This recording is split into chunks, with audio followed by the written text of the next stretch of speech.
अस्सलाम वालेकुम ख़वातीन और हज़रात, हम के पॉडकास्ट की एक और एपिसोड के साथ मैं फ़हद मलिक आपकी खिदमत में हाज़िर हूँ।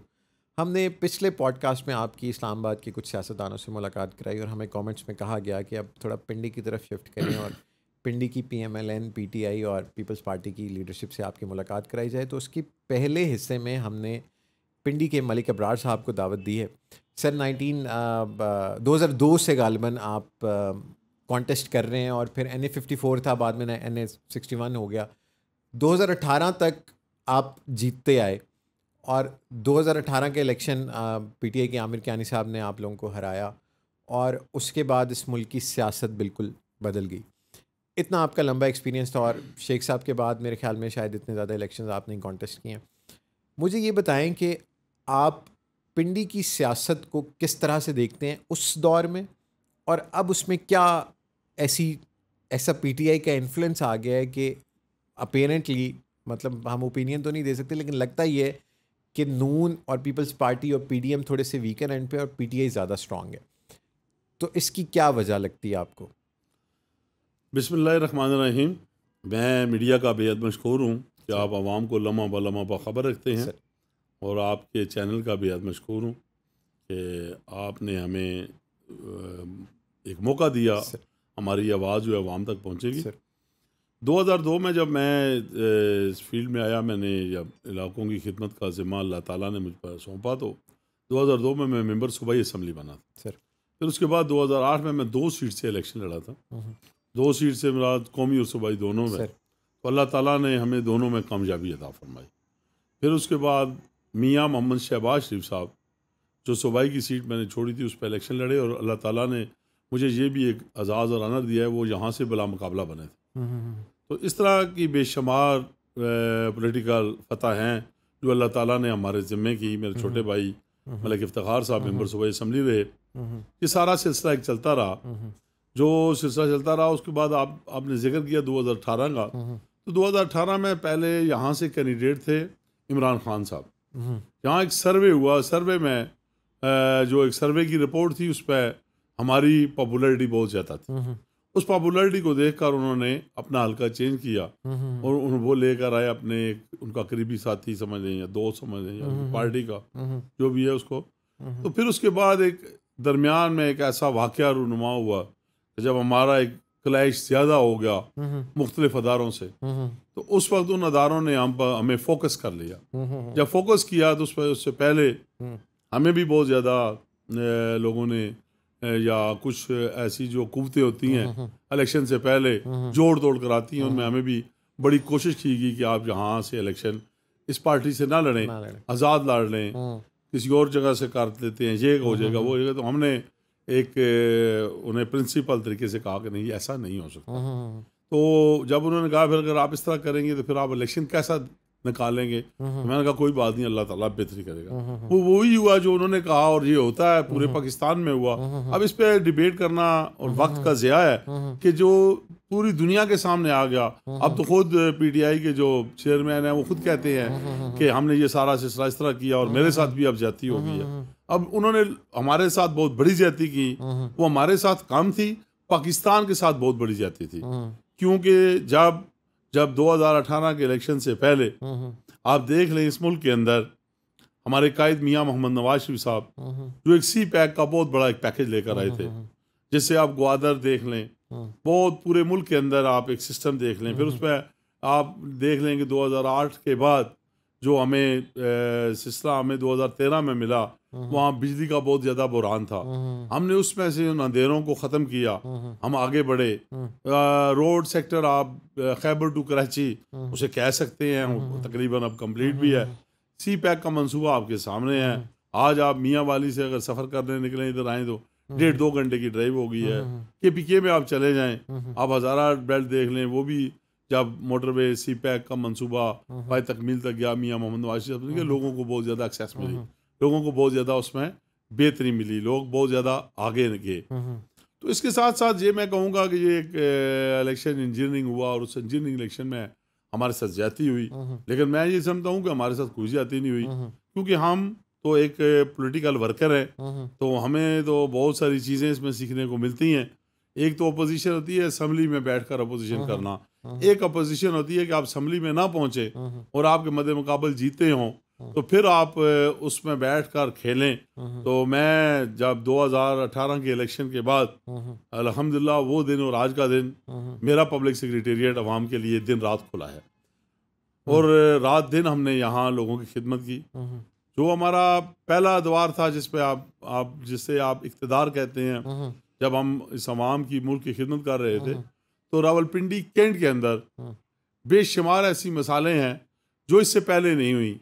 इससे पहले बहुत सारे लोग जहाँ से MNA भी रहे, बड़े बड़े घरानों का नाम भी आता है, बड़े बड़े जो सदर थे उनके बेटों का नाम भी आता है, लेकिन अल्हम्दुलिल्लाह मैं अल्लाह का जितना भी शुक्र अदा करूँ वो कम है कि बहुत सारी नेकियां अल्लाह ताला ने मेरे ज़िम्मे की, जिसमें आप समझ लें कि आप रोड सेक्टर में मैंने बहुत बड़ा काम किया।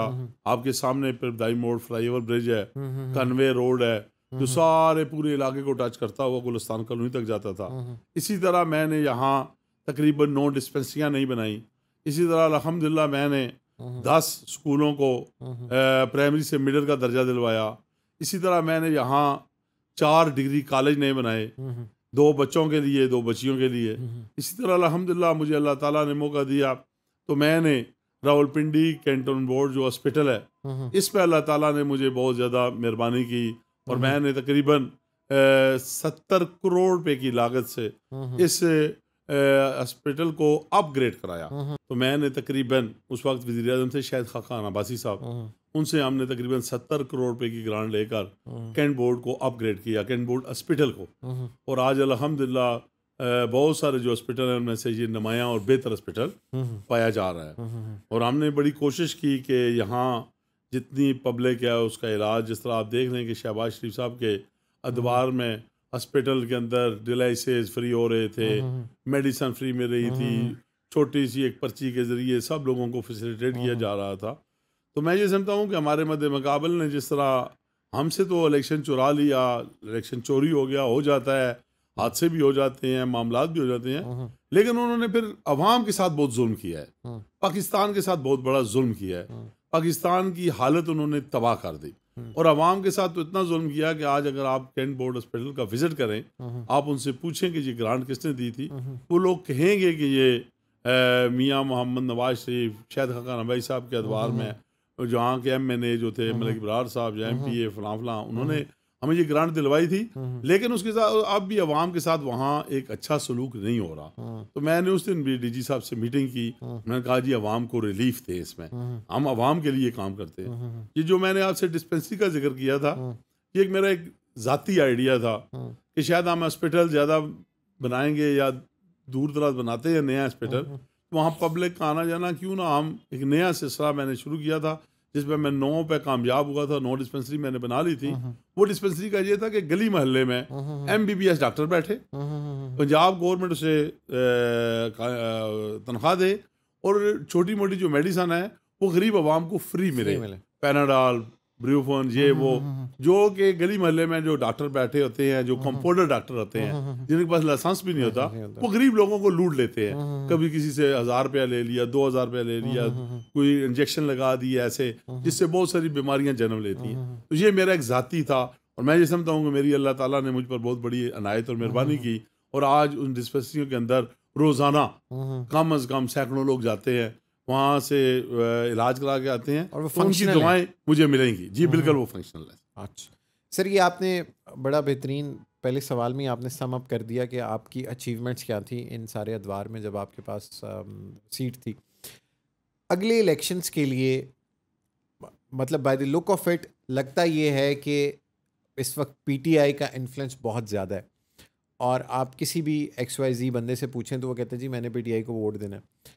किसी ज़माने में ये नून के बारे में थी और फिर वोट ऑफ नो कॉन्फिडेंस के बाद इमरान खान साहब की पॉपुलैरिटी में भी इजाफा हुआ। अगले इलेक्शंस के लिए आपको अपनी पार्टी किस पोजीशन में नज़र आती है?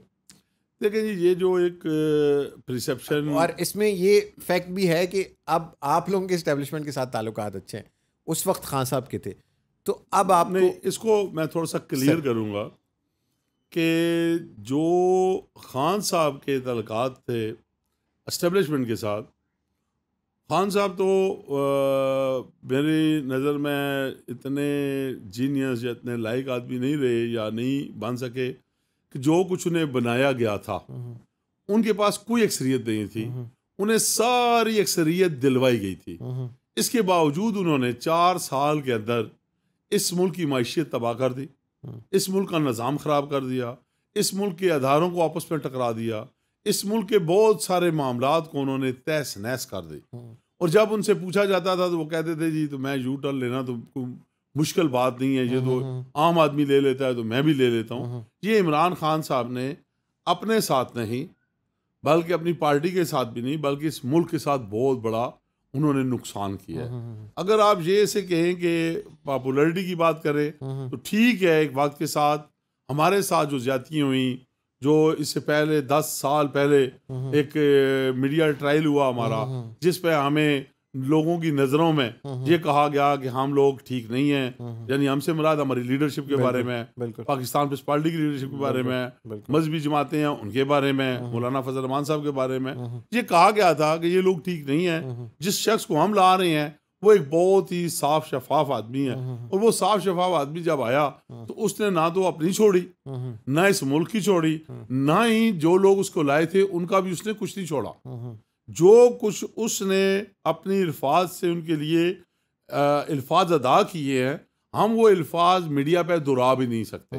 तो मेरा ख्याल है कि अगर ऐसे शख्स को कोई लोग समझते हैं कि ये पॉपुलर है या पॉपुलरिटी है तो मेरे ख्याल में फिर मेरा ख्याल है मुल्क जो है किसी मौला झटके वाले कर देना चाहिए, ताकि वो गंडासा लेकर जिस मर्जी घूमे फिरे, जिसका मर्जी सिर उड़ा दे। क्योंकि इनके पास भी यही था, इनके पास गंडासे के बजाय इनके पास नैब थी जिसे चाहते थे राना सनाउल्लाह पे 18 किलो हेरोइन डलवा दो, अब शाहिद खान बाईसू को अंदर कर दो, एहसन इकबाल साहब को अंदर कर दो, अगर आज कोई नहीं मिला साद रफीक को और उसके भाई को अंदर कर दो।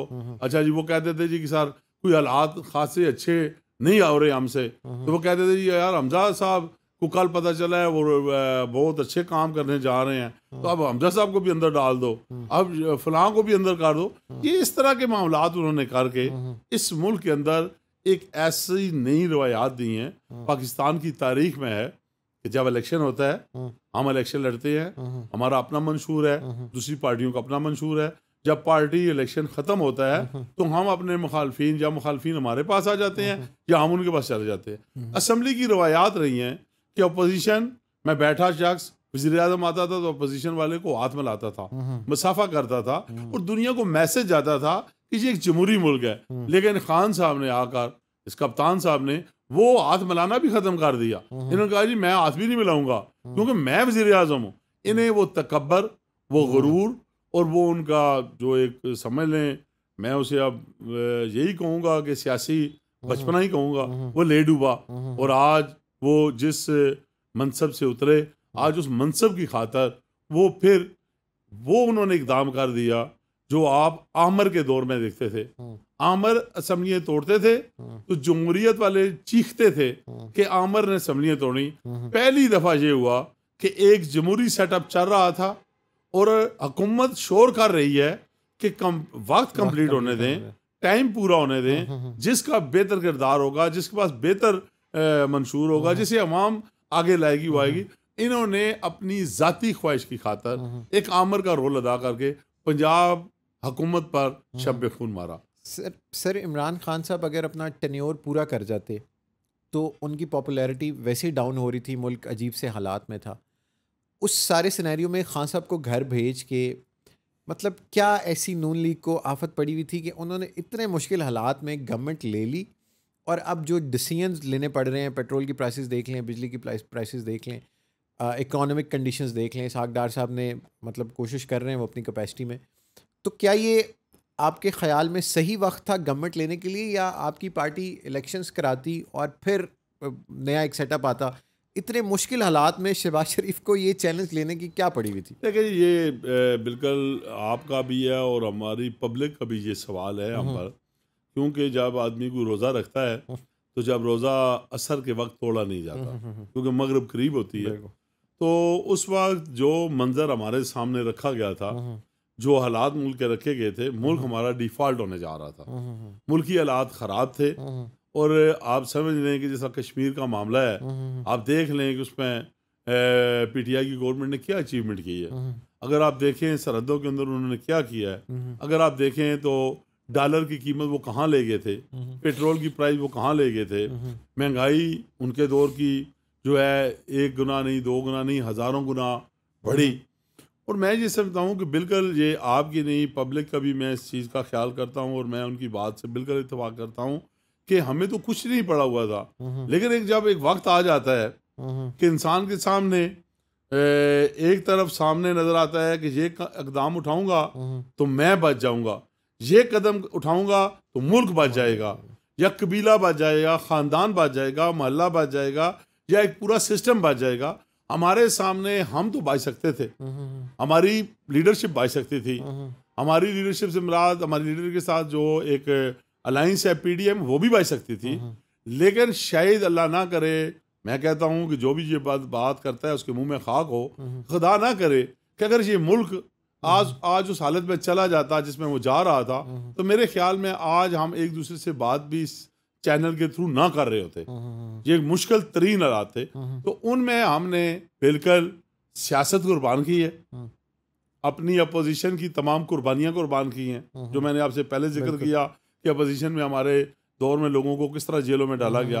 राना सनाउल्लाह की बात की, मुख्तलिफ लोगों को मैंने आपके सामने जिक्र किया, हत्ता के शहबाज शरीफ साहब जेल में रहे, मियां नवाज शरीफ साहब जेल में रहे, मरियम साहबा जेल में रही। ये एक छोटी बात नहीं है, बहुत बड़ी बात है। और बहुत सारे लोग हमारे MNA MPA बेकसूर जेलों में रहे हैं, किसी वजह के बगैर रहे हैं। तो ये सारी चीज़ें अगर हम चाहते तो इक़्तिदार तो हमें लिए हुए आज भी हमें 8 महीने से ज़्यादा हो चुके हैं। हमें एक शख्स भी बता देना इमरान खान कि हमने किसी पे झूठा मुकदमा बनाया हो या किसी को वैसे ही ज़बह कर दिया हो, तो हमने मुल्क बचाने के लिए, रियासत बचाने के लिए, मुल्क की बेहतरी के लिए ये कुर्बानी दी है। और हम बिल्कुल मानते हैं कि इस कुर्बानी का सामने हमें नुकसान नज़र आया, लेकिन मुझे यकीन है, मुझे उस रब पे यकीन पर, अल्लाह ताला की उस ज़ात पर यकीन है कि ये जो कुर्बानी हमारे कायद मियाँ मोहम्मद नवाज शरीफ साहब ने, शहबाज शरीफ साहब ने, उनके साथ जो अलाइंस है, बिलावल जरदारी साहब हैं, इस तरह मौलाना फजल रहमान साहब है, बाब है, मुख्तलिफ जो जितनी भी जमातें हैं, इन्हें उसका अजर अल्लाह ताला ज़रूर देगी और ये आने वाले इलेक्शन में मिलेगा। आप देख लें कराची में जो इलेक्शन हुआ है, कहाँ गया, उनके पास कितने MPA, कम अज़ कम MPAs और MNAs की तादाद मिलाए ना तो उनकी कम अज़ कम 40 के करीब बनती है। तो आज उनके पास 40 सीटें यूनियन कौंसिल की नहीं रही, तो उनका बयानिया कहाँ चला गया, उनकी पॉपुलैरिटी कहाँ चली गई। ये देखें, ये आस्ता आस्ता आपको सारी जब दुनिया के सामने आया, पहले लोग समझते थे कि ये तो बहुत ही ईमानदार आदमी है, ये तो बहुत ही बादशाह बहुत आगे निकल रहा है। तो जब तोशा खाना का केस सामने आया, इसने तो खाना काबा का जिसमें एक नमूना था घड़ी में वो भी ना छोड़ी, कफलिंग तक ना छोड़ी, कलम तक ना छोड़े, इससे जो मिला इसने वो बेच डाला। वो तो कहते हैं कि मैंने पैसे दे के मैंने खरीदी। तो नून के अदवार में प्राइम मिनिस्टर्स लेते रहे थे ऐसे गिफ्ट्स, या खान साहब कहते हैं ये तो हमेशा से होता है और मैंने तो पैसे। देखिए जी, ये इस तरह होता है जिस तरह आप कह रहे हैं, बिल्कुल ये होता आया हुआ है। और खान साहब भी अगर वो उस तरह करते तो आज तोशा खाना के चोर ना कहलाते।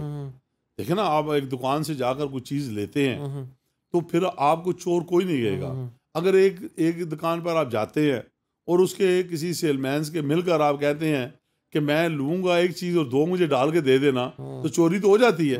तो इन्होंने जो कुछ वहाँ से लिया उसकी जो मालियत होती है वो उन्होंने वहाँ जमा नहीं कराई, और उसका उन्होंने जो मालियत लगवाई वो भी गलत तरीके से, वो दुकानदार भी पकड़े गए हैं, वो चिट्टे भी पकड़ी गई हैं। और वो जो देखे ना, उसका एक फॉर एग्जांपल, आप वहाँ से 1 करोड़ रुपए की चीज़ ले रहे हैं, आप उसका 25 लाख जमा करा रहे हैं या 50 लाख रुपया जमा करा रहे हैं, 10% आपको रिलीफ मिलेगा, 50% मिलेगा, तो कम से कम आपको रिकॉर्ड तो होना चाहिए ना कि मैंने ये 50 लाख रुपया कहाँ से दिया है, देने वाला कौन है, कोई और, जमा कराने वाला कोई और, बेचने वाला कोई और, खरीदार दुबई का।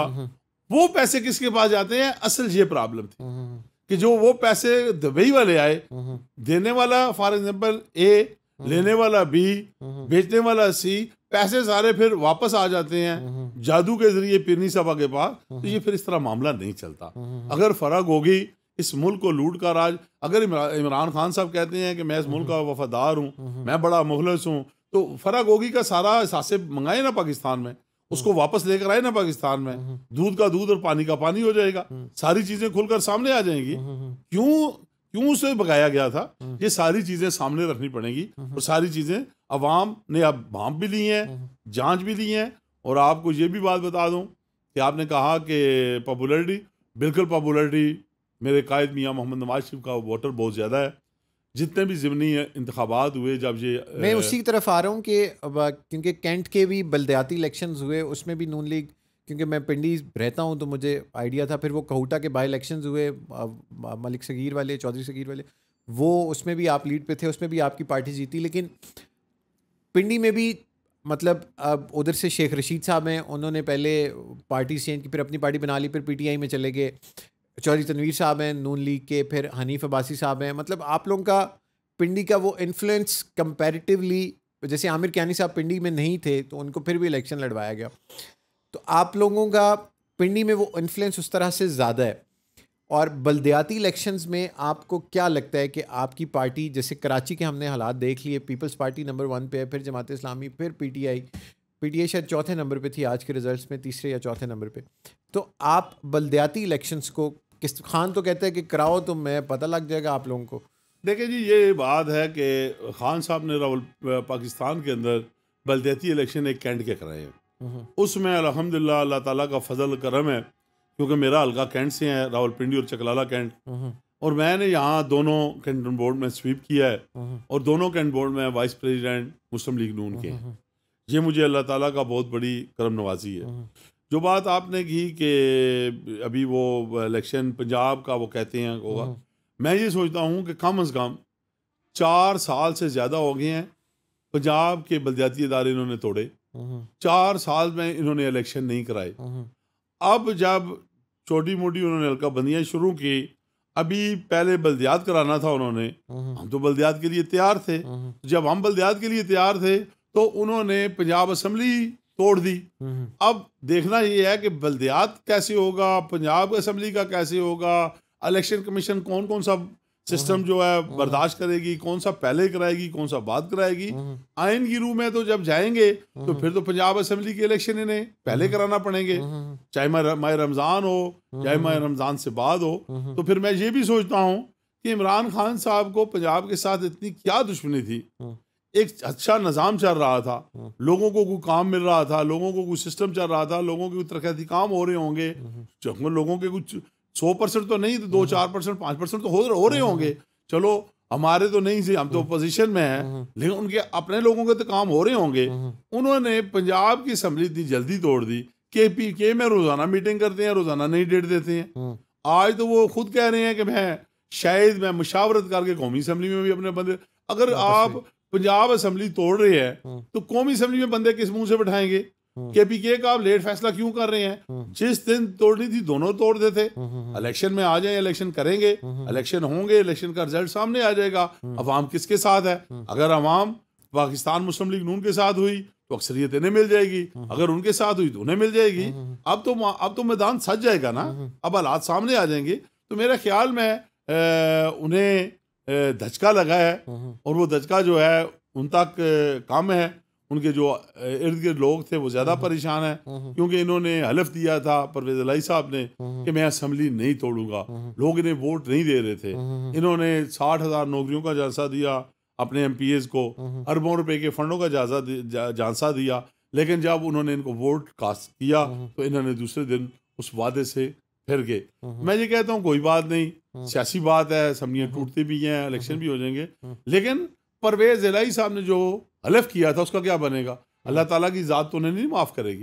तो मेरा ख्याल में अब इमरान खान साहब और उनके साथ जो साथी हैं उनका आगे जो मामला है वो इतना अच्छा मुझे नज़र नहीं आ रहा। सर अभी रिसेंटली आप गए, UK भी गए थे और मियाँ साहब से भी आपकी मुलाकात हुई।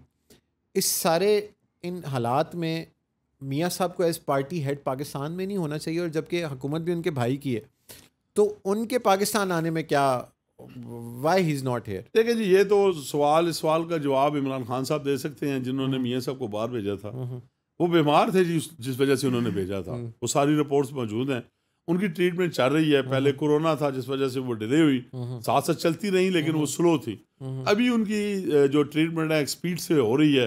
अभी चंद दिन पहले भी वो एक जगह गए थे, तो मेरे ख्याल में जल्द ही उनकी ट्रीटमेंट जब डॉक्टर उन्हें इजाज़त देंगे तो मेरे ख्याल में मियाँ साहब, क्योंकि जब हमारी उनसे मुलाकात हुई, मैं मिलकर आया, तो मियाँ साहब एक पल भी पाकिस्तान से बाहर रहना अफोर्ड भी नहीं करते, रहना चाहते भी नहीं, और उनकी कोई ख्वाहिश भी नहीं है। वो कहते हैं कि जैसा भी हो, इसकी मिसाल आपके सामने है। अगर आप थोड़ा सा पीछे जाएं तो मियाँ साहब इंग्लैंड में थे, इलेक्शन जहाँ हो रहे थे, तो मियाँ साहब जब इंग्लैंड से अपनी बेटी के साथ आए, अपनी एहलिया को बीमारी की हालत में छोड़कर, तो अगर उन्हें डर होता, उन्हें पता था कि मैं जाऊंगा मुझे ये गिरफ्तार कर लेंगे, मुझे जेल में डाल देंगे, लेकिन वो अपने इस मुल्क की मोहब्बत, अवाम का प्यार, जज्बा उनके दिल में है, वो पाकिस्तान के लिए, पाकिस्तान के अवाम के लिए, इस मुल्क के लिए आए। जेल में डाल दिया गया, लेकिन उन्होंने जेल की सोबतें बर्दाश्त कर ली। उनकी बेटी को भी जेल में डाला गया, लेकिन उन्होंने ये नहीं कहा मैं पाकिस्तान नहीं आऊँगा। उस वक्त उन्हें बहुत ज़्यादा रिलीफ दिया जा रहा था कि आप पाकिस्तान ना आए, रोका जा रहा था। तो उसके बावजूद वो, तो अब तो मेरा ख्याल है जिस दिन उन्हें डॉक्टर इजाज़त देगा, उसके बाद वो चंद घंटे जो एक टिकट लेने के फ़्लाइट के होते हैं वो ज़रूर लगेंगे, मियाँ साहब पाकिस्तान में होंगे इंशाल्लाह। सर, खान साहब हमेशा से कहते रहे कि सिकंदर सुल्तान राजा साहब पे आपका बड़ा इन्फ्लुएंस है, आपकी पार्टी का, और वो आपके साथ मिले हुए हैं और इलेक्शंस नहीं करा रहे। हुकूमत आपकी है, असम्बलियाँ बस डिज़ोल्व हो रही हैं, आधी हो गई हैं, आधी होनी है। इलेक्शंस कब होने हैं इस मुल्क में? देखिए जी, ये आसान बात है कि अब मैं आप एक चैनल पे बैठा हूँ, तो मैं अपने मुखालफिन के ज़िम्मे वो चीज़ें कर दूँ कि जो उनकी ख्वाब में भी ना हों, तो ये एक गलत बयान है। और ख़ास कर किसी मनसब पे बैठ कर इतना बड़ा झूठ नहीं बोलना चाहिए। जब हम कहते थे कि नैब जुल्म कर रहा है, तो ये खान साहब हमें कहते थे जी नैब का चेयरमैन तो मेरा ख्याल है आपने लगाया था। तो जब इलेक्शन कमीशन का चीफ उन्होंने लगाया हो, तो जब वो एक रिजल्ट अच्छा दे तो वो कहते हैं जी गलत हो गया है। जब वो ये बात करते हैं तो हमें अजीब सी बात लगती है। इनकी जो अपने दौर की करप्शन है वो आपके सामने है कि जो इधर एक सियालकोट में इलेक्शन हुआ था, जो धुंध की नज़र इनके प्रिजाइडिंग ऑफिसर नहीं आ सके थे, उस वक्त भी मेरा ख्याल है इमरान खान साहब वज़ीर आज़म थे, बुज़दार साहब वज़ीर आला थे, तो वो धुंध के अंदर एक रिजल्ट उन्होंने गायब करने की कोशिश की, उसको छुपाने की कोशिश की। हम ऐसा काम कोई भी नहीं करेंगे। हमने अल्हम्दुलिल्लाह शफाफियत के साथ इलेक्शन में आना है, शफाफियत के साथ आगे जाना है, और हमें अवाम की हमायत हासिल होगी। हम अवाम के ज़ोर पे इलेक्शन लड़ेंगे, अवाम की हमायत से इलेक्शन लड़ेंगे, और मुझे यकीन है कि इंशाअल्लाह मेरे कायद मियाँ मोहम्मद नवाज शरीफ और पार्टी के सदर मियाँ शहबाज शरीफ, वज़ीर-ए-आज़म पाकिस्तान मियाँ मोहम्मद शहबाज शरीफ साहब को अवाम जो है ज़रूर 2 तिहाई अक्सरियत से कामयाब करेगी। सर, आखिरी सवाल करते हैं। आप लोगों की जो पार्टी है, लीडरशिप के बड़े मसाइल रहे। मियाँ साहब, शहबाज शरीफ साहब और मरीम, कहा गया कि उनमें टसल है। इसी तरह पिंडी की सियासत का आपका एक बहुत बड़ा दाम, मतलब काफ़ी अरसे से खामोश है। चौधरी निसार अली खान साहब, बीच में कहा गया कि उनको पीटीआई से भी ऑफ़र्स हुई, उनको आगे पीछे से ऑफ़र्स हुई, लेकिन उन्होंने रिफ्यूज़ की। आप क्योंकि उनकी पार्टी के भी हैं और आप उनके दोस्त भी होंगे यकीनन, चौधरी निसार अली खान साहब इस पूरे एक तो पस मंज़र में कहाँ पे हैं इतने अरसे से, और दूसरा ये कि अगले इलेक्शंस में क्या वो नून के टिकट पे इलेक्शन लड़ेंगे और जो उनका अपना हल्का है वहीं से लड़ेंगे? देखें जी, जो निसार अली खान साहब जो हैं वो हमसे बहुत सीनियर हैं। उनका एक सिस्टम मियाँ मोहम्मद नवाज शरीफ साहब, मियाँ शहबाज शरीफ के साथ रहा है, और उनके कोलीग ख्वाजा आसिफ साहब, राना तनवीर साहब, जो जावेद हाशमी साहब, बड़े बड़े लोग उनके साथ रहे हैं, शेख रशीद साहब भी उनके साथ रहे हैं, और लोग भी रहे हैं। हम अपने से बड़े के बारे में ये तो नहीं कह सकते ये होगा या वो होगा, लेकिन सियासत में कोई चीज़ अर्फ़ आखिर नहीं हो सकती, कोई चीज़ ऐसी नहीं है कि इस तरफ नहीं होगी इस तरह हो जाएगी, लेकिन उनका ज़ाती फ़ैसला है। जो भी वो फ़ैसला करेंगे अपने लिए बेहतर करेंगे। मैं उनके लिए कोई ऐसा कमेंट्स नहीं करना चाहता कि जो शायद कि ऐसा ना हो कि जो मैं कहूँ तो कल वो पूरा ना हो, या उसका कोई मैं नहीं गलत निकल आए। तो मेरे ख्याल में जो बड़े हैं वो आपस में फ़ैसला जो करेंगे बेहतर फ़ैसला होगा। ख़वातीन हज़रात, ये थे मलिक अबरार साहब। NA54 होता था पहले, और अब NA61, वहाँ से ये नून लीग के MNA रहे। इनसे मज़ीद इनके हल्के के लोग अगर कोई सवाल करना चाहते हैं तो इस वीडियो के कमेंट्स में हमें बताएं। अगली एपिसोड में आपकी पिंडी की ही सियासत में किसी और लीडर से मुलाकात कराएंगे। तब तक के लिए इजाज़त है।